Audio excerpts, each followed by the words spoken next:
வாழ்க வையகம், வாழ்க வையகம், வாழ்க வளமுடன். குரு வாழ்க, குருவே துணை. தியானமே யோகம், யோகமே ஞானம். தமிழ் ஆனந்த யோகம் வாழ்க வளமுடன். தமிழ் ஆனந்த யோகத்தின் இன்றைய சிறப்பு சிந்தனை துளி, ஆசை சீரமைப்பு. முதலில் நம் மனதில் உள்ள ஆசைகள் முழுவதையும் ஒரு புத்தகத்தில் வரிசைப்படுத்திக் கொள்ள வேண்டும். அதில் இருக்கும் ஒவ்வொரு ஆசையையும் எடுத்துக்கொண்டு அதில் 4 கேள்விகளை கேட்டு ஆய்வு செய்ய வேண்டும். அந்த 4 கேள்விகள் என்ன? முதல் கேள்வி, இது தேவைதானா? இதற்கு உப கேள்வியாக, இது இல்லாமல் என்னால் வாழ முடியாதா? இரண்டாவது கேள்வி, இந்த ஆசைகளை நிறைவேற்றுவதற்கு நம்மிடம் பொருளாதார வசதி இருக்கிறதா? மூன்றாவது கேள்வி, இந்த ஆசையை நிறைவேற்றினால் வாழ்க்கையில் எனக்கு நன்மையா தீமையா? நான்காவது கேள்வி, இந்த ஆசைகளை நிறைவேற்றிக் கொண்டால் சமுதாயம் ஏற்றுக்கொள்ளுமா ஏற்றுக்கொள்ளாதா? இந்த 4 கேள்வியும் ஒவ்வொரு ஆசைக்கும் கூர்மையாக யோசித்து முடிவு எடுக்க வேண்டும். அந்த 4 கேள்விகளுக்கும் ஆம் என்று பதில் வருமேயானால் அந்த குறிப்பிட்ட ஆசை மனதில் வைத்துக் கொள்ளுங்கள். அது கூடிய விரைவில் நிறைவேறிவிடும் என்று ஆசான் குறிப்பிடுகிறார். ஆனால் அந்த 4 கேள்விகளிலே முதல் கேள்விக்கு இல்லை என்று பதில் வருகிறது என வைத்துக் கொண்டால் உடனே மனதில் இருந்து விலக்கிவிட வேண்டும். முதல் கேள்விக்கு இல்லை என்று முடிவு எடுத்த பின் மீதமுள்ள 3 கேள்விகளை கேட்க வேண்டிய அவசியமே இல்லை. சில நேரம் முதல் கேள்விக்கு ஆம் என்றும் இரண்டாவது கேள்விக்கு இல்லை என்றும் வரும். அப்பொழுதும் அதனை நீக்கிவிட வேண்டும். அதாவது அந்த 4 கேள்விகளிலே எந்த கேள்விக்கு இல்லை என்று வந்தாலும் அந்த ஆசையினை சரியாக சீரமைக்க வேண்டும் அல்லது ஆசைகளின் வரிசையிலிருந்து நீக்கிவிட வேண்டும். சில நேரம் 4 கேள்விகளில் 2 கேள்விக்கு ஆம் என்றும் மற்ற 2 கேள்விகளுக்கு இல்லை என்றும் வரும்பொழுது அந்த 2ஐயும் அட்ஜஸ்ட் செய்து கொள்ளலாமே என நினைப்பார்கள். இப்படி தம்மை தாமே சமரசம் செய்து கொண்டு தான் அதிகப்படியானோர் கடன் வாங்க முனைகிறார்கள். கடன் வாங்குவதின் அடிப்படை காரணமே இதுவாகத்தான் இருக்கிறது. எனவே கேள்விகளில் ஒன்றிற்கு இல்லை என்று வந்தாலும் அந்த ஆசையினை சீரமைக்க வேண்டும் அல்லது விட்டுவிட வேண்டும். மகரிஷி அவர்கள் கூறிய தேவை என்பது நாம் இந்த உலகில் வாழ்வதற்கான தேவைகள். வாழ்க்கை தத்துவத்தில் நாம் உணர்ந்த தேவைகள் 3 மட்டுமே ஒவ்வொரு மனிதனின் தேவையாக இருக்கிறது. இதை தவிர்த்து தேவை என இருப்பது எதுவும் இல்லை. தேவைகள் 3ஐ தவிர வேற எந்த தேவைகளும் இல்லாமல் ஒருவர் உயிர் வாழ முடியும். இறைஞான ஆசிரியர் நன்மணி ஐயா அவர்களுக்கு நன்றிகள். வாழ்க வளமுடன் ஐயா.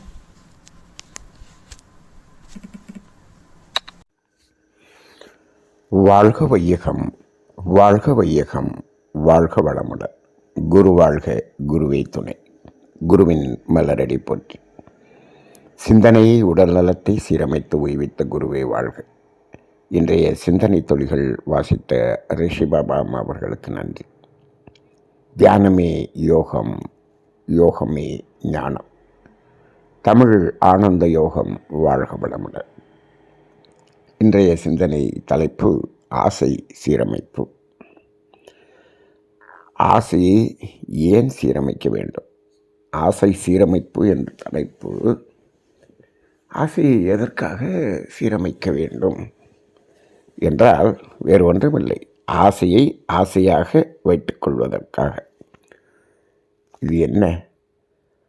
ஆசையை சீரமைக்கணும்னு சொல்கிறீங்க, அப்புறம் ஆசையை ஆசையாகவே வச்சுக்கணும் அப்படின்னு சொல்கிறீங்களே. அப்போ இதில் என்ன நம்ம புரிந்து கொள்கிறோம் என்று சொன்னால், ஆசையை ஆசையாகவே வைத்து கொள்ளாமல் இருந்தால் அது என்ன ஆகிவிடும் என்று சொன்னால் பேராசையாக, முரணான ஆசையாக மாறிவிடும். அப்போ இந்த இடத்துல ஆசை சீரமைப்புன்னா ஆசை எல்லாத்தையும் ஒழிச்சிடுறது, ஆசையை விட்டுறது.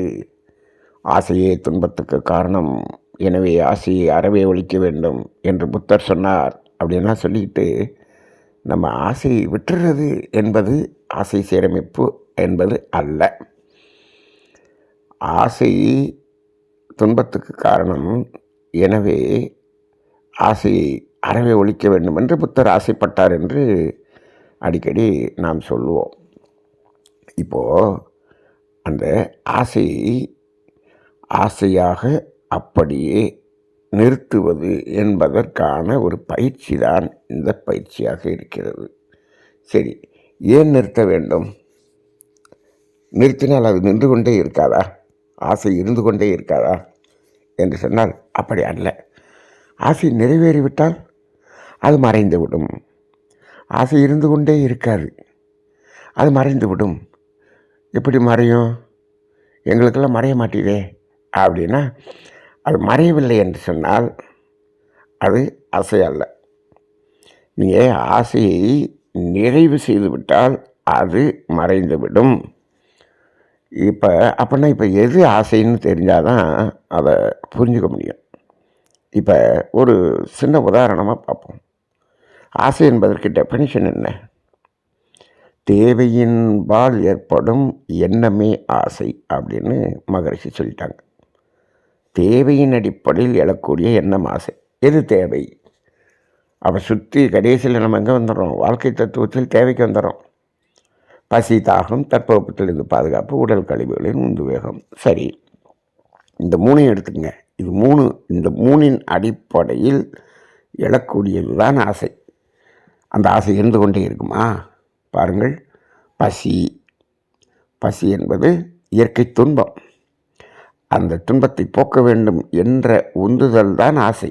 சரி, இப்போ பசிக்கு நீங்கள் சாப்பிட்டீங்க. இப்போ 5 இட்லி சாப்பிட்டோம். இப்போ என்னாச்சு? பசி தீர்ந்து விட்டதா? பசி நீங்கி விட்டது. அப்படி என்று சொன்னால் ஆசை மறைந்து விட்டது என்று அர்த்தம். அவ்வளோதானே. அப்போ ஆசையாகவே இருந்து கொண்டு இருக்குமா? இருக்காது. ஆசை நிறைவேறியவுடன் ஆசை மறைந்து விடும். அது ஆசையாக இருந்தால். இப்போ என்ன பண்ணுறீங்க? 5 இட்லி சாப்பிட்டோன்னே அப்பயும் அந்த ஆசை மறையவில்லையே என்று சொன்னால் நீங்கள் தேவை என்பதை விட்டுவிட்டு அங்கே என்ன பண்ணுறீங்க? சாப்பிடும்போது இருந்த அந்த ருசி என்பதில் மயங்கி விட்டீர்கள். அப்போ அதை மயங்கிட்டோம்னா என்ன ஆகுது? ஆசை தொடர்கிறது. இன்னும் 4 சாப்பிடலாமா அப்படின்னு தோணுது. அப்போ நீங்கள் தேவைக்காக சாப்பிட்டீங்களா, ருசிக்காக சாப்பிட்டீங்களா அப்படிங்கும் பொழுது அந்த ருசிக்காக சாப்பிடுபவர்கள் தான் அதிகம். ருசிக்காக சாப்பிட்றவங்க தேவையே இல்லாமலே சாப்பிடுவாங்களே. அப்போ அதாவது தேவையில் ஆரம்பித்து கண்டினியூ பண்ணுறவங்களும் இருக்காங்க. தேவையே ஆரம்பிக்காமையே பசியே இல்லாமலே அந்த ருசிக்காக சாப்பிட்றவங்களும் இருக்காங்க. அப்போ ரெண்டுமே என்னாச்சுன்னா தேவையில்லாத ஒரு செயலாக மாறிவிடுகிறது. அதுக்கு போகாமல் நிறுத்துறதுக்கு தான் இந்த ஆசை சீரமைப்பு அப்படிங்கிறோம். அது எதை எடுத்துட்டாலும் அப்படித்தான். தட்பவெப்பத்திலிருந்து பாதுகாப்பு. ஒரு வீடு கட்டிட்டீங்க, அதில் குடியிருக்கிறீங்க. தட்பவெப்பத்திலிருந்து பாதுகாப்பு கிடைச்சிருச்சுல்ல? ஆமாம், கிடைச்சிருச்சு. அப்போ என்ன பண்ணுறோம்? அப்போ இன்னொரு மாடி கட்டணும். எதுக்கு? வாடகைக்கு விடுறதுக்கு. சரி, யாருக்கோ வாடகைக்கு விடுறதுக்கு. அவங்களுடைய தட்பவெப்பத்திலிருந்து சூழ்நிலையிலேருந்து அவங்கள பாதுகாக்கணும்ல. அதுக்காக விடணும் அப்படி சொன்னோம்னா அவங்கள குடியிருக்க சொல்லுங்கள். அதுக்கே வாடகை வாங்குறீங்க. அங்கே தான் என்ன ஆயிடுது? நம்ம பேராசையாக மாறி விடுகிறோம். அப்படி போயிட்டோம் அப்படின்னு சொன்னோம்னா இந்த நாட்டில் கிட்டத்தட்ட 140 கோடி மக்கள் இருக்காங்க. எல்லாருக்கும் அந்த தட்பவெப்பத்தில் பாதுகாக்கிறதுக்கு நம்ம வீடு கட்டி கொடுக்க முடியுமா? இல்லை. இப்போது அவங்கவுங்க கட்டிக்குவாங்க. எப்போ? நாம் அந்த ஆசையோடு நிறுத்தி கொண்டு மிச்சத்தை நம்ம அப்படி சும்மா விட்டுட்டா போதும். நீங்கள் இப்போ மாடி வீடு கட்டலை, அதுக்குரிய செங்கல்லாம், சிமெண்டெல்லாம், மணலெல்லாம், கம்பி, மரமெல்லாம் என்ன பண்ணல, நீங்கள் உபயோகிக்கலை. அது சமுதாயத்தில் இருக்குது. அது வேற யாரோ ஒருத்தர் உபயோகிப்பாங்கள்ல. இப்போது நிறைய இடத்துல நம்ம என்ன செய்கிறோம்? பிறருக்கு கொடுப்பது தான் ஈகை என்று நினைத்து கொண்டு இருக்கிறோம் அல்லவா? இல்லை, நாம் எடுக்காமல் நிறுத்துவதே அது பெரிய ஈகை என்று சொல்லலாம். இதை சாதாரணமாக இந்த வீட்டில் கூட பார்க்க முடியாது. உணவு என்பதில் பார்க்கலாம். உணவு என்பதில் பார்த்திங்கன்னா நீங்கள் சாப்பாடு அடுத்தவங்களுக்கு கொடுக்கறது அப்படிங்கிறது ஈகைதான். ஆனால் இந்த சாப்பாடை வேஸ்ட் பண்ணாமல் இருக்கிறது இருக்குது பாருங்கள், அது அதை விட ஈகை. நமது இந்திய நாட்டில் ஒரு நாளைக்கு எத்தனை டன் சாப்பாடு வேஸ்ட்டாக குப்பையில் போடுறாங்க அப்படின்னு ஒரு கணக்கு சொல்கிறாங்க. எத்தனையோ டன், 900 டன்னோ ஏதோ அப்படி ஒரு கணக்கு சொல்கிறாங்க. ஒரு நாளைக்கு அவ்வளவு டன் வேஸ்ட்டாக போகுதான். அதுவும் குறிப்பாக இந்த கல்யாண மண்டபங்களில், இந்த பஃபே மீல்ஸ் சாப்பிட்ற இடத்துல அவ்வளவும் குப்பையில் போகுதான். ஆனால் ஒரு வேளை சாப்பாட்டுக்கு இல்லாமல் இருப்பவர்கள் எத்தனை பேர்? இதை நீங்கள் கொண்டு கொடுக்குறீங்களோ இல்லையோ, வேஸ்ட் பண்ணாமல் நீங்கள் சாப்பிட்டீங்கனாலே அந்த இடத்துலையே என்ன ஆகிறது, அதுவும் ஒரு பெரிய சீரமைப்பு என்ற அடிப்படையில் மாறிவிடுகிறது. ஆக இந்த ஆசை என்பது நிறைவேறியவுடன் அது நீங்கிவிடும். அப்போ என்னாச்சு, அது எது நீங்குகிறது? இயற்கை துன்பம் நீங்குகிறது. அது எப்படி இருக்கும்? அது இன்பமாக இருக்கும் அப்படின்னு. அப்போ ஆசை வேணும், அது நிறைவேற்றியவுடன் அது நின்றுச்சுன்னு சொன்னால் இன்பம். நாம் என்ன சொல்கிறோம், இந்த இன்பத்தை பெருக்க வேண்டும் என்பதற்காக என்ன பண்ணுறோம், அதை பேராசையாக மாற்றி விடுகிறோம். பேராசையாக மாற்றிவிட்டால் இன்பம் பெருகிவிடும் என்று ஒரு தவறான புரிதல். பேராசையாக மாறிவிட்டால் அது துன்பமாக மாறிவிடும். இந்த இடத்துல தான் வேதாத்ரி மகர்ஷியினுடைய அற்புதமான ஒரு சிந்தனை. அதாவது துன்பம் நீங்கிய இடம் இன்பம், இன்பம் பெருகிய இடம் துன்பம். எங்கேயும் ஆன்மீகத்தில் இப்படி ஒரு விளக்கம் எளிமையாக கொடுக்கப்படவில்லை. மகர்ஷி அற்புதமாக கொடுக்கணும். அதாவது அந்த இன்பம் பெருகிட துன்பம் அப்படின்னு சொல்லிட்டார். அப்போ ஆசை பேராசையாக மாறினால் துன்பம். இப்போ ஆசை சீரமைத்தல்ங்கிறது என்ன, அதனுடைய சாரம் என்ன அப்படின்னு பார்த்தா, அதாவது இன்பத்தை துன்பமாக மாற்றாமல் நிறுத்துவது, அதுதான் ஆசை சீரமைப்பு, வேறு ஒன்றும் இல்லைங்க. இதைத்தான் மகர்ஷி அவர்கள் உறவிலே கண்ட உண்மை நிலை தெளிவு துறவு என்ற ஒரு வார்த்தையை சொல்லி இங்கு விளக்கியிருப்பார். அப்போ உறவு வேண்டும், ஆசை வேண்டும். ஆசை என்பது இயற்கை துன்பம். அதை நிறைவேற்றுவதற்கு பொருள் வேண்டும், அந்த பொருளோடு உறவு வேண்டும். அதான் உறவு வேண்டும். ஆனால் அந்த உறவிலே ஒரு தெளிவும் வேண்டும். அதுதான் உறவில் கண்ட உண்மை நிலை தெளிவு. எப்பொழுது தெளிவு வேண்டும்? அந்த தேவை நிறைவேறியவுடன் அந்த நிறுத்தக்கூடிய ஒரு தெளிவு வேண்டும். அப்படி நிறுத்தினால் அதற்கு பேர் தான் துறவு. துறவுன்னா நிறைய பேர் என்னமோ அப்படியே எல்லாத்தையும் விட்டுட்டு ஓடுறது, அப்படி அல்ல.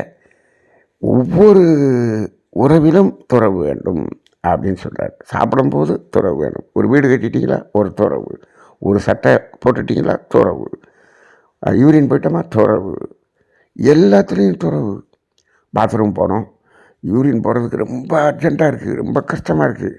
அப்படியே பாத்ரூம் போய் அப்படியே யூரின் போய் முடிஞ்ச உடனே அப்பா அப்படி ஒரு சுகம். சரி, இவ்வளோ சுகத்தை இந்த பாத்ரூம் தானே கொடுத்துச்சு, இன்றைக்கி ஒரு நாளைக்கு இங்கே இருந்தது போகலாமே அப்படின்னு சொல்லி அப்படியே அந்த வெஸ்டர்ன் டாய்லெட்டில் உட்காந்துக்கலாமா ஒரு நாளைக்கு, முடிஞ்சது வெளியே வந்துடணும். என்னப்பா அது இவ்வளோ சுகத்தை கொடுத்து இந்த பாத்ரூமை விட்டுட்டு வெளியே வந்துட்டோமே அப்படின்னு நினைக்க முடியுமா? இல்லை. அப்போ அந்த இடத்துல கட் பண்ணி வெளியே வர்றேன் பாருங்கள். பாத்ரூம்லேருந்து கட் பண்ணி வர தெரிஞ்சதே 5 இட்லி சாப்பிட்ட உடனே பசி தீர்ந்த உடனே ஏன் அந்த இடத்துல கட் பண்ண தெரியல? அங்கே தான் மயக்கம். இந்த மயக்கம் என்பதிலிருந்து மயக்கத்துக்குள்ளே போகாமல் இருக்கிறதுக்கு பேர் தான் ஆசை சீரமைப்பு பயிற்சி. சரி, இதை இந்த ஆசை சீரமைப்பு பயிற்சியை விளக்கும்போது மகர்ஷி இன்னொன்று சொல்லுவாங்க.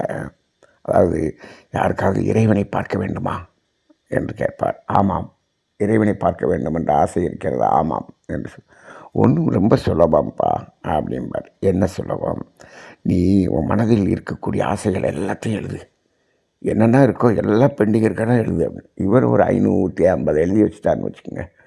சரி, ஒரு ஆசைக்கு 1 கிலோமீட்டர்னு ஒரு தூரம் வச்சுக்குவோம், ஒரு சும்மா ஒரு மதிப்பாக வைத்துக்கொள்வோம். இப்போது அந்த 550 என்ற நம்பருக்கு பின்னாடி தான் இறைவன் நின்று கொண்டே இருக்கிறான். நீ 1ஆம் நம்பருக்கு பின்னாடி நின்றுக்கிட்டு இருக்கிற.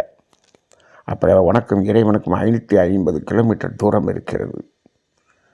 அப்போ இறைவன் தெரியல. ஆஹா, அப்போ இறைவனை பார்க்கணும்னா இந்த 550ஐயும் அப்படியே நிறைவேற்றி விட்டால் நீ இறைவனை பார்த்து விடலாம். இது எங்கெங்கே ஆகிற காரியமாக அது? இது எல்லாம் நிறைவேற்றுறதை எழுதி வச்சுருக்குறோம். நம்ம எல்லாத்தையும் எழுதி வச்சுருக்குறோமே அப்படின்னு ஒரு பதில் சொல்லுவீங்களா? ரைட். அப்போ மகரிஷி என்ன சொல்கிறாரு, அந்த 550 கிலோமீட்டர் டிஸ்டன்ஸை குறை. எப்படி? அப்போ அந்த 550 எதெல்லாம் நடக்காததெல்லாம் தூக்கி வெளியே தூக்கி போடு. மனசுக்குள்ளே வச்சுருக்கிற பற்றியா அதை வெளியே தூக்கி போடு அப்படின்றார். இப்போ அதுக்கு தாங்க இந்த பயிற்சி பண்ணுறோம். இன்றைக்கி சிந்தனையில் கொடுத்துருக்காங்களே, இந்த பயிற்சி பண்ணுறோம். அதில் என்ன எல்லாத்தையும் எழுதி வச்சிட்டோம். அதில் முதல்ல என்ன சொல்கிறது, இது தேவையா என்று ஒரு கேள்வியை கேட்கிறார்கள். தேவையான்னு கேள்வி மட்டும் கேட்கல, இது இல்லாமல் என்னால் வாழ முடியாதா என்று ஒரு கேள்வி கேட்குறாங்க. அப்போ இந்த தேவையா என்ற கேள்விக்கு மகரிஷியினுடைய வாழ்க்கை தத்துவத்தில் இருக்கக்கூடிய தேவைகள் 3 அடிப்படையில் நாம் சிந்தனை செய்தால் அதுக்கு சரியான ஆன்சர் கிடைக்கும். நீ தேவைங்கிறத தெளிவாக தெரிந்து கொள்ளாமல் இந்த பயிற்சி பண்ணவே முடியாது. அதை வாழ்க்கை தத்துவத்தில் தேவைகள் 3 தெளிவாக இருந்தால்தான் நாம் இந்த பயிற்சி ஒழுங்காக பண்ண முடியும். இன்றைக்கி மனவளக்கலையில் இருக்கக்கூடிய ஒரு பெரிய குறை என்ன என்று சொன்னால், வாழ்க்கை தத்துவம் 12ஐயும் 40 நிமிஷத்தில் நடத்தி முடிச்சிடுறாங்க. அப்போ என்ன ஆகிடுது, ஆசை சீரமைப்பு செய்யும்போது இது தேவையா என்று கேட்டால் ஆமாம் அப்படின்னு எல்லாத்துக்கும் எழுதுறான். ஏன் தேவையா? தேவை என்பது என்ன அப்படின்னு சொன்னால் உணவு, உடை, இருப்பிடம் அப்படின்றான். ரைட்டு. துணி எடுக்கணும், தேவையா? உடை, ஆமாம் தேவை. இருப்பிடம் தேவை. உணவு தேவை, ஆமாம் அப்படின்னு எழுதிப்புறான். அங்கே தான் மகரிஷி என்ன பண்ணார், இப்படி சொல்லாமல் பசி, தாகம், தட்பவெப்பத்திலிருந்து பாதுகாப்பு, உடல் கழிவுகள், அந்த தேவைகள் 3ஐ மட்டும் நாம் மக்களுக்கு விளக்கி சொல்ல வேண்டும் என்று சொன்னால் ஒரு அரை நாள் ஆகும். அப்படி விளக்கினால்தான் அவர்களுக்கு புரியும். சும்மா தேவைகள் 3 எழுதி போட்டோம், இந்த 12 எழுதி போட்டு 12 வாசிட்டு விட்டுட்டோம் அப்படின்னு சொன்னோம்னா ஒரு பலனும் இல்லை. அங்கே ஆசை சீரமைப்பு நடக்காது. எனக்கு தெரிந்து இந்த அகத்தாய்வு பயிற்சி முடித்து விட்டு ஆசையை சீரமைத்தவர்கள் எத்தனை பேர், எத்தனை % அப்படின்னு நினச்சிட்டா ஒரு 1% தான் இருப்பாங்க. 99% அது செய்கிறதே இல்லை. ஏன் அப்படின்னா வாழ்க்கை தத்துவம் சரியாக நடத்தப்படவில்லை. 100% இப்பொழுது வாழ்க்கை தத்துவமாக நடத்தப்படுவதில்லை. நான் ஒரு முறை அகத்தாய்வு பயிற்சி நடத்துவதற்காக சென்றிருந்தேன். ஒரு பெரிய ஊருக்கு சென்றிருந்தேன். கிட்டத்தட்ட ஒரு 80-85 பேர் இருந்தாங்க. அப்போல்லாம் அந்தளவுக்கு அட்டன் பண்ணுவாங்க. அப்பொழுது வாழ்க்கை தத்துவம் ஆரம்பிக்கிறோம். வாழ்க்கை தத்துவம் ஆரம்பித்தா என்ன ஆயிடுச்சு, அன்னைக்கு அந்த சனிக்கிழமை முழுவதும் வாழ்க்கை தத்துவம் அந்த 12 மட்டும்தான் ஓடிருக்கு. சில தவங்களும் அந்த வாழ்க்கை தத்துவம் மட்டும்தான் நடத்தியிருக்கோம். மற்ற சப்ஜெக்ட்லாம் அப்படியே இருக்குது. மற்றெல்லாம் நாளைக்கு பார்த்துக்கலாம், ஞாயிற்றுக்கிழமைன்னு சொல்லிட்டு. அங்கே இருக்கிற ஆசிரியர் என்ன சொன்னாங்க, என்னங்க அந்த ஒரு டாப்பிக்கு மட்டும் இவ்வளோ நேரம் நடத்துனீங்கன்னா மற்ற டாப்பிக்கெல்லாம் எப்போ முடிக்க போகிறீங்கன்னு கேட்டார். இன்னும் நீங்கள் ஆசை என்ன மாதிரி இதில் ஆசை சீரமைத்தல், வாழ்த்தும் பயணம் இதெல்லாம் இருக்குதே, பஞ்சேந்திரிய தவம், இதெல்லாம் நீங்கள் நடத்தணுமே அப்படின்னு கேட்டார். சரி நடத்திடலாங்க, அது எல்லாத்தையும் ஞாயிற்றுக்கிழமை நடத்திடலாம் அப்படின்னு சொன்னேன்.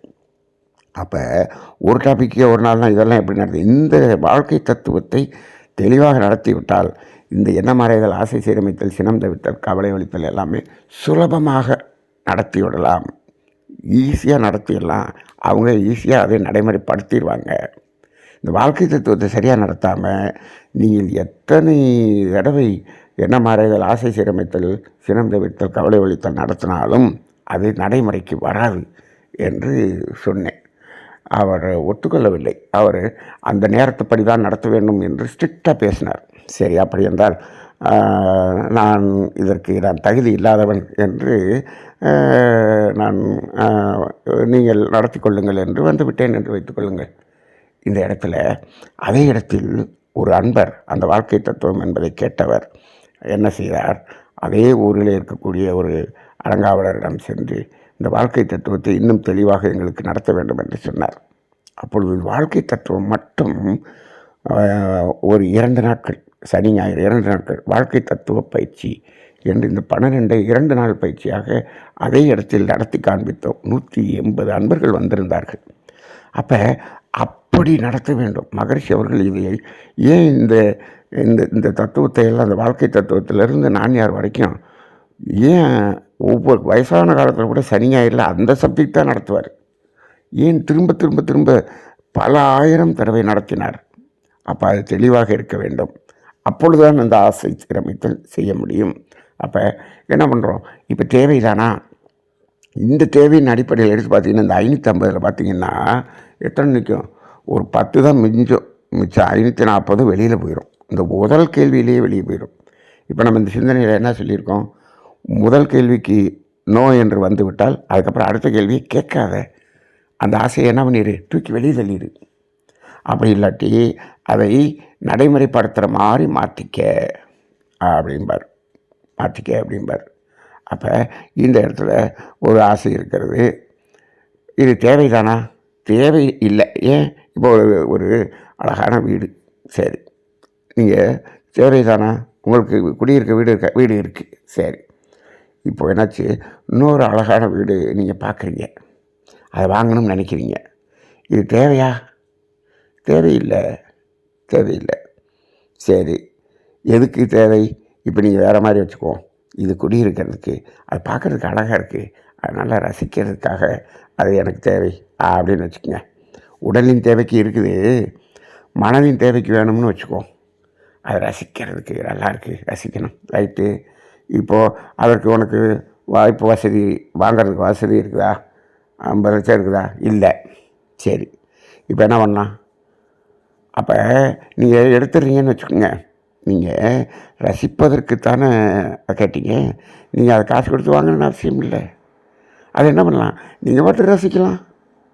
நீங்கள் நல்லா பாருங்கள், இந்த ஆசை சீரமைத்தல்ல தேவையை, இந்த உடலின் தேவையாக நிறைவு செய்த பிறகு அதை மனதின் தேவையாக மாற்றிக்கொண்டீர்கள் என்று சொன்னால் அங்கே சீரமைப்பு நடந்து விடும். நிறையா இதை அப்படி தான் இருக்குது. நீங்கள் ஒரு சின்ன உதாரணம் வச்சுக்கோங்க, இப்போ தீபாவளிக்கு 10,000 ரூபாய்க்கு நீங்கள் பட்டாசு வாங்கணும்னு நினைக்கிறாங்க, சரி, இப்போ 10,000 ரூபாய் இல்லை, வாங்க முடியல, உடனே ஏன் கேவலப்படுறீங்க, இப்போ அந்த தெருவில் நின்று பாருங்கள், 2,00,000 ரூபாய்க்கு அந்த மத்தாப்பெல்லாம் கொளுத்துவாங்க, அப்படியே பாருங்கள், ரசிங்க. என்ன இருந்தாலும் எங்கள் வீட்டுக்கு முன்னாடி நான் கொளுத்தி நீ கொளுத்தி அதை ரசிக்கணும் அப்படிங்கிறோம்னா அதுக்கு 10,000 ரூபா செலவு பண்ணணும். இப்போ அவர் கொளுத்துறார், அதை நீ ரசிக்கிறேன்னு வச்சுக்கோங்க, அதுக்கு என்னாச்சு, ஒன்றும் செலவில்லை. இந்த 2 ரசித்தலில் என்ன வேறுபாடு, ரெண்டுமே ரசித்தல் தானே. நிறைய பேர் இந்த ஆசை சீரமைத்தலில் போய் சிக்கிற, இந்த தேவைகள் அப்படிங்கிறத வச்சுருக்கிறதில்ல, அந்த ரசிப்பதற்கு உரியதையும் தேவையாக வைத்திருக்கிறார்கள். ஏன், அதை நான் வாங்கி ரசிக்கணும், என் கையிலேருந்து ரசிக்கணும், என்னதுன்னு சொல்லி ரசிக்கணும், இப்படி இந்த பெருமையையும் புகழையும் ஊருக்கு காட்டணும், இதுதானே. இப்போ உன் வீட்டில் நீ பொருத்தி அந்த பூத்தொட்டியை ரசிக்கணும்னு சொல்கிறியே, அது என்ன, இப்போ இன்னும் மற்றவங்களும் ரசிக்கிறாங்க அதை, அப்போ என்ன சொல்கிற, நீ தான் வாங்கணும்னு சொன்னியே, இதை மற்றவர்கள் ரசிச்சுட்டு போட்டும், ஏன் அவங்க ரசித்து என் மேலே பொறாமையாக பார்க்கணும், உனக்கு பெருமையாக இருக்கணும், இதுதானே அதுக்குள்ளே அடங்கி இருக்கிறது. சரி, அப்போ அதை ஏன் நீ அதை ரசிச்சுட்டா என்ன, ரசித்தல் என்பது ஒன்று தானே, அது என்னது என்று ஒன்று சொல்லி ரசிக்க வேண்டும் என்று நீ பெருமை காட்டினால் அங்கு ஒரு பொறாமை என்பதை, ஏக்கம் என்பதை உருவாக்குகிறாய். அப்போ இந்த ஆசை சீரமைத்தல்ல இந்த உடலின் தேவை என்ன, மனதின் தேவை என்ன என்பதை தெளிவாக தெரிந்து கொண்டவன் என்ன பண்ணுவான், இந்த ஆசை சீரமைப்பு சுலபமாக செய்து கொள்ளலாம். நம்ம தமிழானந்த யோகத்திலே உடலின் உலக பொருள்கள் எதை சார்ந்தது, உறவுகள் எதை சார்ந்தது, இப்படியெல்லாம் நம்ம பிரித்து நிறைய சிந்தனை செய்திருக்கிறோம். அப்போ உடலின் தேவை என்ன, மனதின் தேவை என்ன என்று சிந்தித்து இருக்கிறோம். அப்போ மனதின் தேவையாக வைத்து கொண்டு இருந்தால் நிறைய ஆசை சீரமைப்பு பண்ணிடலாம். அப்போ இந்த 10 தான் மிச்சம் இருக்குன்னு வச்சுங்க. இப்போ என்னாச்சு, நமக்கும் இறைவனுக்கும் 10 கிலோமீட்டர் டிஸ்டன்ஸ் வந்துடுச்சு. அப்போ இப்போயும் இறைவனை பார்க்க முடியலையே. இப்போ 550 கிலோமீட்டர் தூரத்தில் இருந்தவன் இப்போ 10 கிலோமீட்டர் தூரத்தில் நெருங்கி வந்துட்டானே. அப்போ இறைவன் நமக்கு அருகில் இருக்கிறானே. இந்த 10ஐயும் நிறைவேற்றிட்டீங்கன்னா நீ இறைவனை அடைஞ்சிடலாம். ஆனால் என்ன பண்ணுவேன், இதை 10மே நிறைவேற்றக்கூடியது. ஆனால் நம்ம என்ன பண்ணுவோம்னா இந்த 10ல் 8 நிறைவேற்றிடுவோம். 2 கிலோமீட்டர் தூரம் தான் இருக்கும், ஆனால் ஒரு 4 உள்ளே போட்டுருவோம், 6 மாற்றிடுவோம். இந்த 10ஐ எப்போயும் மெயின்டைன் பண்ணிக்கிட்டே இருக்கிறோம். அங்கே தான் நம்ம என்ன பண்ண முடியல, இறைவனை காண முடியவில்லை. இந்த 10ஐ அப்படியே 5 ஆக்குங்க, அப்படியே 4 ஆக்குங்க, 3 ஆக்குங்க. அப்படியே வந்தீங்கன்னா நீங்கள் இறைவனை கண்டுவிடலாம் என்று மகரிஷி சொல்கிறார். அப்போ இறைவனை நெருங்குவதற்கு இந்த ஆசை சீரமைப்பு என்பது பயன்படக்கூடியதாக இருக்கிறது என்ற அடிப்படையில் இந்த ஆசை சீரமைப்பதில் இந்த 4 கேள்வியில் ஏதாவது ஒரு கேள்விக்கு நோ என்று வந்தாலும் ஒன்று அதை எடுத்து தூக்கி போட்டுடணும், அல்லது அதை செயல்படுத்தக்கூடிய அளவில் மாற்றிவிட வேண்டும். அதை மாற்றுறதும் ஒன்று ஈஸி தான், ஒன்றும் பிரச்சனை இல்லை. ஒரு கார் வாங்கணும்னு நினைக்கிறீங்க, சரி தேவைன்னே வச்சுக்கோமே. அந்த இடத்துல இப்போது 20 லட்ச ரூபா வேணும், நம்ம கையில் எவ்வளோ இருக்குது, அது ஒரு 8 லட்ச ரூபா தான் இருக்குது. 8 லட்ச ரூபாய்க்கு இருக்கக்கூடிய காரை வாங்கிக்க, அவ்வளோதான். இல்லைங்க காரு 8 லட்ச ரூபா தான் புதுசு, ஏன்னா என்கிட்ட 4 லட்சம் தான் இருக்குது, அப்போ செகண்ட் ஹேண்டு காரை வாங்கிக்க. அப்படி தான் நம்ம பண்ணிக்கணுமே தவிர மாற்றி அமைத்து அதை நிறைவு செய்து கொள்ளணும், அல்லது எடுத்து போட்டுடணும். அதை எடுத்து போடாமல் வச்சுருந்தோம்னா என்ன ஆகும்? ஒன்றாகாது, அது மனசில் நின்றுக்கிட்டே இருக்கும். அதுக்கு பேர் தான் மனபாரம் என்று சொல்லுகிறார்கள். என்ன சொல்கிறாங்க, எனக்கு ரொம்ப மனசு கனமாக இருக்குங்க, மனசு பாரமாக இருக்குங்க அப்படிம்பாரு. என்ன பாரம்? மனசுக்கு பாரம் என்பதே நிறைவேறாத ஆசைகள் இருக்கிறது தான் பாரமாக இருக்கும். நீங்கள் அந்த ஆசை சீரமைப்பு பயிற்சி பண்ணி முடிச்சிட்டிங்கன்னு வச்சுங்க, அப்படியே 550 10 ஆகி 540 தூக்கி வெளியே போட்டோம். இப்போ மனசுலேருந்து எவ்வளவு 550 கிராம் என்னாச்சு? மனசனுடைய பாரம் குறைஞ்சி போச்சு. 550 கிலோ குறைஞ்சி போச்சுன்னு வச்சுக்கோங்க. ஒவ்வொன்றும் 1 கிலோன்னு வச்சுட்டோம்னா வெயிட் குறைஞ்சிருச்சா? அப்போ இப்போ தாங்க மனசு அமைதியாக இருக்குது, பாரம் குறைஞ்ச மாதிரி இருக்குது அப்படிம்பாரு. அப்படியா, மனசில் பாரம் குறைஞ்சிருச்சா? எங்கே வெயிட் போட்டு பாருங்கள் அப்படின்னா, என்னங்க அதே 58 கிலோ தான் இருக்கிறீங்க. ஆமாங்க, உடம்பினுடைய எடை 58 கிலோ 58 தான் இருந்துச்சு. இந்த மனதனுடைய பாரத்தை என்னவா இந்த வெயிட்டில் பார்க்க முடியாது. ஆக மனசு பாரம் குறையிறது அப்படிங்கிறதுக்கு தான் இந்த ஆசை சீரமைப்பு பயிற்சி. இந்த ஆசை சீரமைப்பு என்பது ஒரு அற்புதமான பயிற்சி.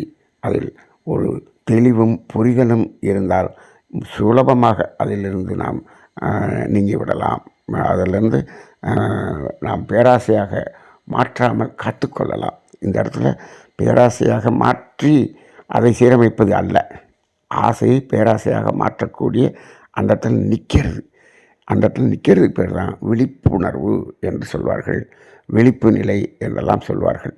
அந்த ஆசை சீரமைப்பு பயிற்சி என்பது ஒரு விழிப்பு நிலை பயிற்சி என்று சொல்லலாம், அந்த துறவு நிலை பயிற்சி என்று சொல்லலாம்.